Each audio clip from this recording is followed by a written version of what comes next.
Hello, I wanted to say something about the beginnings of my gang stalking, because it seemed quite sudden at the time, and this was autumn 1992, but of course you realise afterwards that there'd been a build-up, and things that had gone unnoticed, but I realised them afterwards. 1992 is a long time ago now, but there are people who've been stalked or been going through this for as long as I have, some even longer, but there seem to be new people coming into the system, if you want to call it that, all the time. So some of my experiences, realisations might be helpful to speed some people through something that they're struggling to understand. So in the January of 1991, I realise now that I was shot in the eye with a microwave beam weapon of some sort, and whilst I was sat at my desk at work, and it was during Operation Desert Storm, I think those dates will tie up, which was quite bad. I sort of didn't quite collapse, but I got myself along the corridor to another office and said there's something badly wrong, and my eye came, immediately started to swell up massively. So I was taken to the doctors, and they said, I don't know this, and because it was my vision and I was feeling a bit woozy, they did a lot of tests to me. I had no hand-to-eye coordination for it gradually improved over a few weeks, and I had terrible double vision, but they used this as an excuse to send me for MRIs and CT scans of my head, which they have never shown me, and I've asked to see them, and they sort of say, what scans? Don't know about those. So that was a bit upsetting at the time, but it's no surprise now, later on, that there was something to hide, or there was something to see, something they didn't want me to know. So that sort of, because I recovered, and I just carried on as normal, not knowing what it was. And there is a photograph of it, or there might be, it may have been destroyed. I was starting a new college on day release in the September, and I had to enrol and include a passport size photograph, so there was a photograph of me in that state, but I think I threw away you get a little page of 4 when you get the passport done. I think I threw them away because it made me feel ill to look at it, which is a shame. I don't know whether I'd like to look at it now, but I certainly don't know whether I would have included it in this little speech. But still, it was unpleasant. And then I picked up and carried on, not knowing what it was, and they said, everything's fine. So I just got on with my life, carried on working. So from there on in, really, there was a gradual crescendo to the start of the stalking, which was then quite sudden and terrifying is the only word I can describe for it. But I realised that in between I kept seeing the same people. Wherever I went, there'd be the same 3 or 4 people, and that's carried on since. And they're people, whereas then they were people from work who were not in their usual place, not at work. I realise now that some of my stalkers are people who I don't know, but they appear in my life like extras, like extras in a TV or film production, and they just pop up. And because I was driving a few years ago, they'll pop up anywhere in the country. I've seen the same one in Huntington, Cambridgeshire, and I've seen her in Lanark, Dumfries, Lanark. So they were travelling around for years and years. They were travelling around from time to time and just appearing like extras in my everyday. But anyway, so autumn 1992, the stalking began in earnest, and it was terrifying. And they did all the colour-coded cars with me, and I don't know whether that still goes on. There's a man in America who's had a bit of it, but it was just completely, I don't know, it was started off as red, white and blue cars everywhere I went for a few weeks. And because well, it had been going on for a few weeks, but I hadn't noticed it, and there was no emotion. So once they started the terrifying stuff, then I became aware of the cars, and it was all red, white and blue, and it went on like that from autumn until just through Christmas, really. There were about 3 months of it, and it was everywhere I went. And at the time I didn't have a television, so I was completely unaware that it was going on television as well. So that, that would have doubly frightened me, and I'm glad I didn't know. So yeah, I got the colour-coded cars. I got some Brightings. One was particularly nasty. It was I feel that there was intent behind it. It was in South Wales.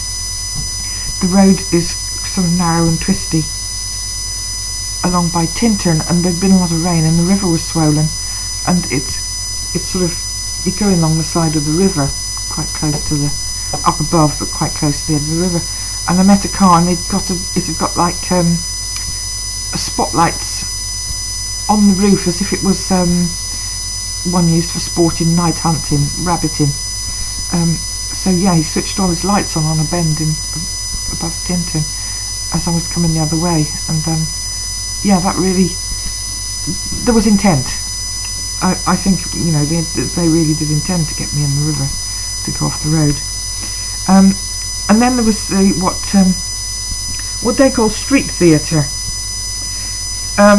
Now, I didn't call it that, and sometimes I still don't. I call it, at the time I called it charades, because my dad had a Diet C charade, so that was the first thing that came to mind, because there was a lot of action in it as well as speech. There was street theatre that was mime. I also called it mime, where I wasn't close enough to them, or I wasn't speaking to them directly, so they could mime out actions as they were talking to one another. The one thing they used to do a lot was wave at someone. If I was walking down the street, they'd wave at a person who wasn't there, or I couldn't see, who was like 6 or 7 feet in front of me or behind me, I was led to believe. So you're looking round saying, who are they waving at? And there's no one there, or there's no one that I could see anyway. So yeah, they did the colour-coded cars. I also had a bit of vehicle tampering, but it was nothing, well, it seemed terrible at the time because it was a new thing, and of course I realise now that had been going on a little bit. Not so much tampering, but that someone had been using and availing themselves of my car for years and years and years. But they were a clean person, so I didn't notice that they'd done anything. Yeah, so, and it was about this time that they started tampering with my car, and it was minor things like flat tyres. I'd come out in the morning and the tyres would be down. And then another thing was that the mileometer needle pointer started going all wavery, and I thought, well, is it worn out? So I got the Haynes manual and investigated, and I discovered that the mileometer wiring was unscrewed off the engine, or whatever it was screwed onto, and it was all loose and jiggly. So I sort of thought, well, someone's been using my car, but they've just been uncoupling the mileometer so that the miles that they're recording aren't going on the clock. So I'm not realising this. So that was another thing. And yeah, once or twice I can remember finding things that weren't mine in the car, just bits of paper, sweet papers, or things I thought, well, that's not mine. But it still never really occurred to me that someone would do that. That someone would have the cheek. I call it, have the cheek to use your vehicle and damage it. And also, of course, I got the house break-ins at the beginning of the year. I bought my own house, and Yeah, I had house break-ins. They must have started almost as soon as I bought my house, but they were doing things. They were doing things I didn't notice, and it's almost as if they do something and you don't notice, and it annoys them that you don't notice, so they have to do something that you will notice ultimately. So just moving things, for a while you're going along thinking, oh, where did I put that? And you find it somewhere and you think, oh, well, I never would have put that there. Why is that hidden? Why is that been pushed down the side of there? And broken things. I can remember coming home one day, and the alarm on the cooker was quite an old cooker. I'd bought it second hand, and it was really strident, and I just couldn't get the alarm to shut up. And I had to give up with the cooker. And the shower was broken. That was a major thing. There was a shower in the bathroom, and I came home, or I got up one morning, had a shower to go to work, and it was on cold only. The heater element had gone on it, so that was broken. And this was all. I thought, I didn't know how old the shower was because it was there in the house when I bought it, and I thought, well, I'll have to replace that sometime. I'll just have a bath for now. So I still didn't twig that it was done maliciously. So the street theatre, well, the mime, or the directed conversation, really, what people call directed conversation, was all very angry. In fact, everything about the stalking was very angry, and it was frightening, because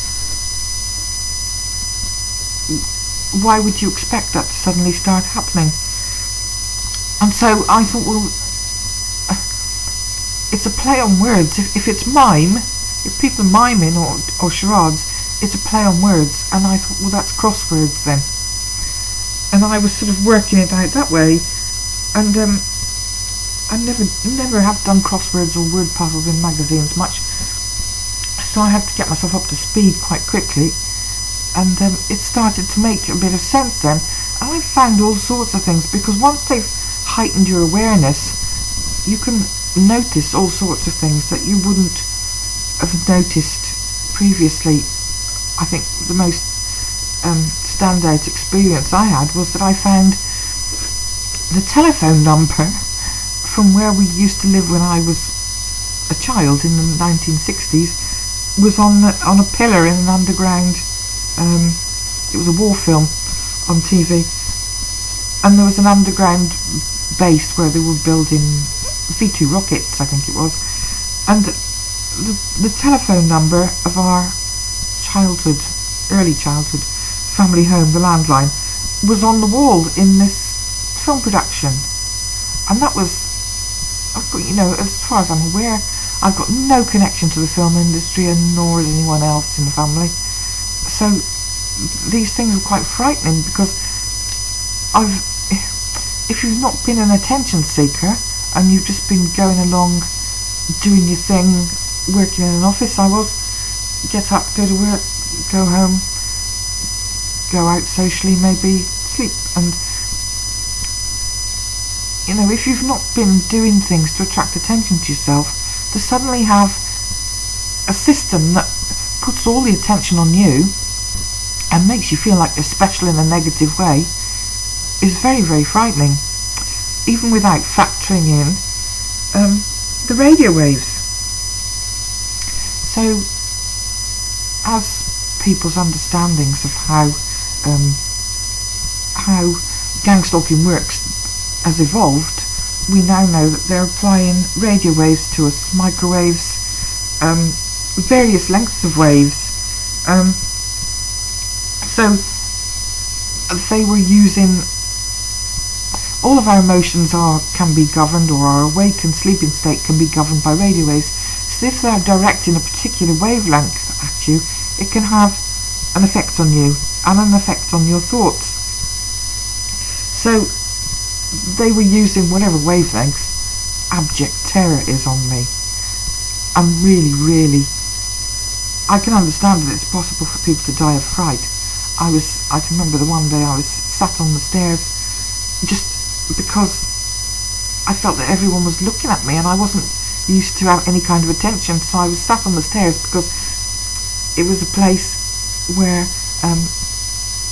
out of view of all of the windows in the house, and it was, I can remember that I was struggling for breath so much. I was so afraid that I was breathing with my mouth open, and the only sound that was coming out of me was my heartbeat, and my heart was pounding that much that my heartbeat was in my breath, and it was absolute terror.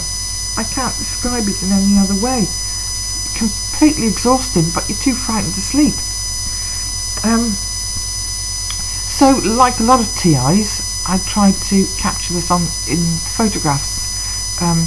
Nowadays, people get their mobile phones out, and if you start filming people on the street or cars and stuff like that, nobody thinks too much about it. But of course, it meant getting your camera out and making a big scene in those days. So you just didn't do it. You would have looked weird, and when you're being accused of having mental health issues, you just don't do anything to confirm the accusations. So I didn't capture personally any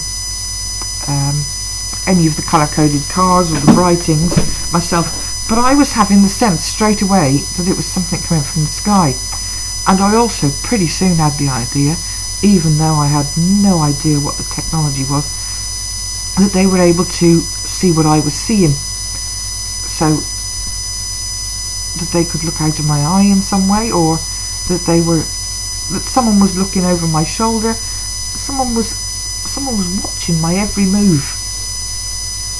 And that was, as a private person, that was frightening too. So yeah, so trying to capture it in photographs, I think I have. I took these photographs and thought, well, what does that prove at the time?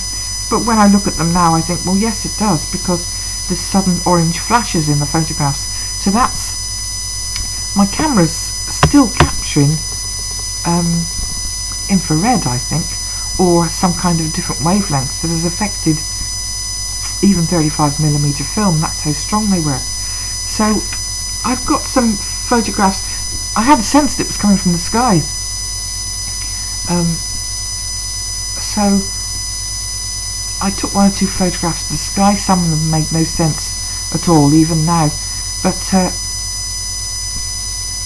some of them, there's something there. There is something there, and I had no idea what it was I was capturing. So glad I didn't throw those photographs away now, because I've upscanned them, and I will include them here. But also, the one day I was at home, and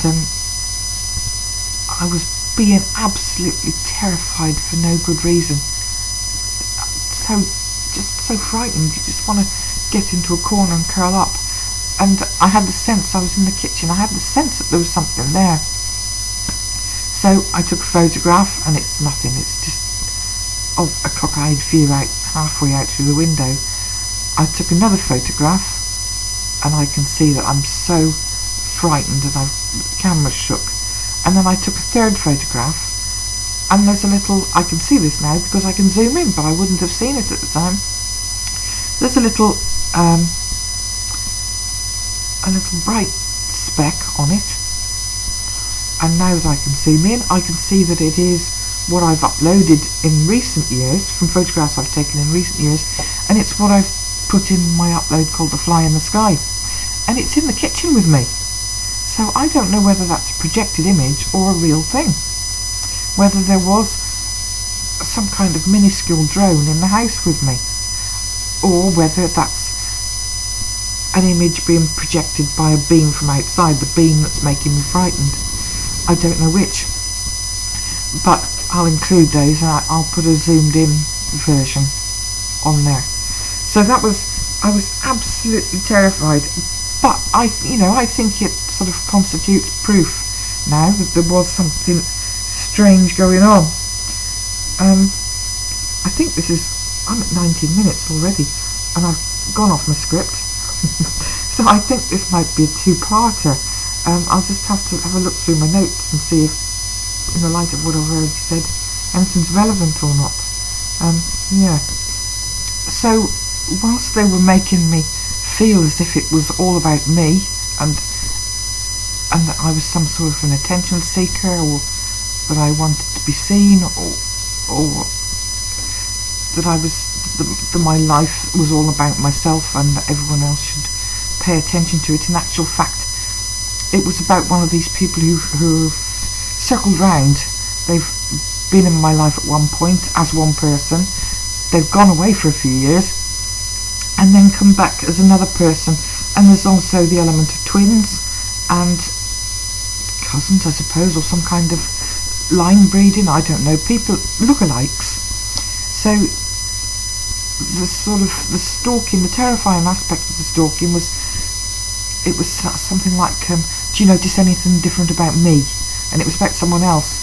And it was a chap who was a neighbour who'd given me a lift out to social events once or twice when I was about 17, I think.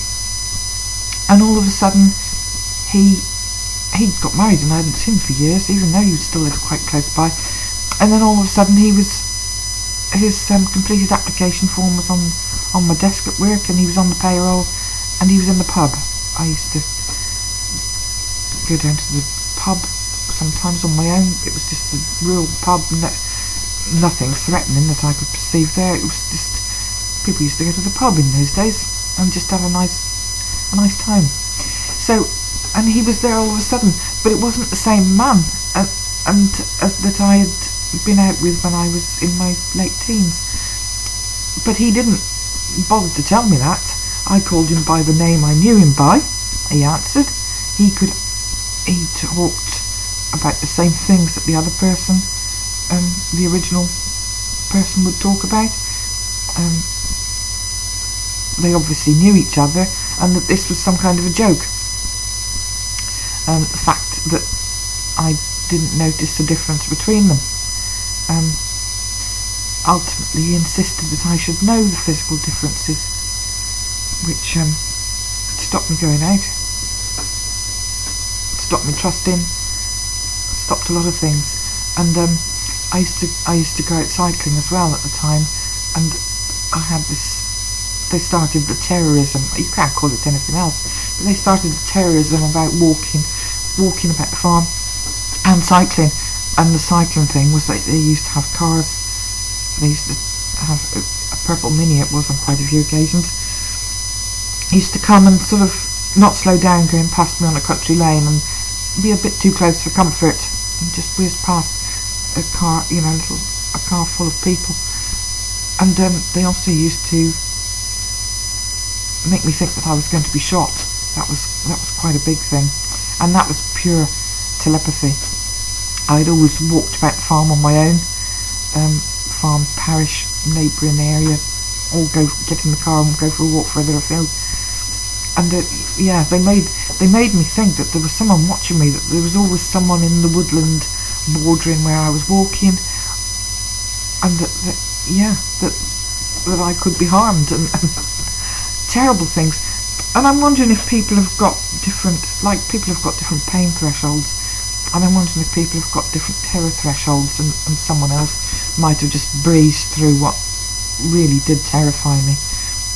And because I've never sought exciting pastimes, I don't particularly like fairground rides or dangerous sports activities, so I'm wondering if mine's low. And that other people might have just breezed through what absolutely terrified me.